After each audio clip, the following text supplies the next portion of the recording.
ইরানি friend বলল তাদের military Hormuz প্রণালী শুধু বন্ধই করেনি, আশেপাশে দূরে অবস্থানরত তেলের ট্যাঙ্কারে রকেট হামলা চালিয়েছে। একে তো রাস্তা বন্ধ, তার উপর ট্যাঙ্কারে হামলা। তেলের দাম $200 ব্যারেল অতিক্রম করে যাচ্ছে, আর আমাদের দেশে $250 বাড়বে। বিভিন্ন আন্তর্জাতিক মিডিয়া সহ ইরানেও বলা হচ্ছে খামেনি সম্ভবত এলিমিনেটেড। তার জায়গা পেতে যাচ্ছে তার ছেলে, এবং তিনি আরো বৃহৎ পরিসর আক্রমণ সাজাচ্ছেন। তিনিও বাবার যোগ্য উত্তরসূরি।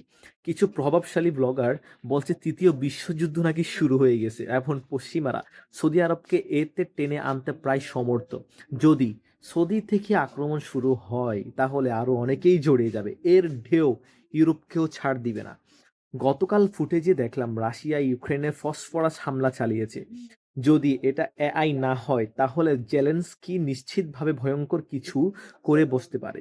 গুজব আছে জার্মানি নাকি বিশেষ কিছু সরবরাহ করতে পারে যদি রাশিয়া আক্রান্ত হয় বিশেষ অস্ত্রে। তাহলে রাশিয়াতে পুতিনের ঘনিষ্ঠ লোকটা বলেছিল রাশিয়ায় অব্যাহত আক্রমণ চললে তারা এবার পরমাণু আক্রমণ করে ব্যাপারটা শেষ করবে। সব মিলিয়ে বাজার গরম। কালকে স্ক্রিনটা খুলে দেন, হার্ট অ্যাটাক হয়ে যাবার উপক্রম হতে পারে।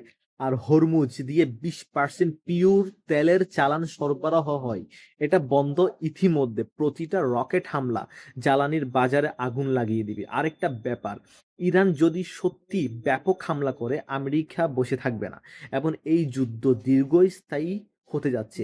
তেল, চাল, অপচনশীল কিছু খাদ্য দ্রব্য কয়েক মাসের স্টক করে রাখতে পারেন। দেশের বাজারে আগুন লাগতে যাচ্ছে।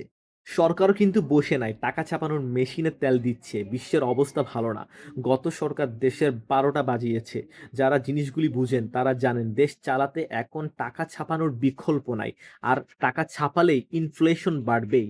বললেন না 30 বিলিয়ন রেখে গেছে, এটা দেশের সঞ্চয়।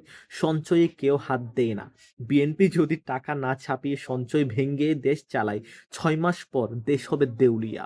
বাংলাদেশ যে কি ভয়ঙ্কর জায়গায় দাঁড়িয়ে আছে আপনার আইডিয়াও নাই। তার উপর যুদ্ধ মাথার উপর চেপে বসেছে। বিগত 6 মাস চিৎকার করেছি ঠিক আজকের দিনটার জন্য।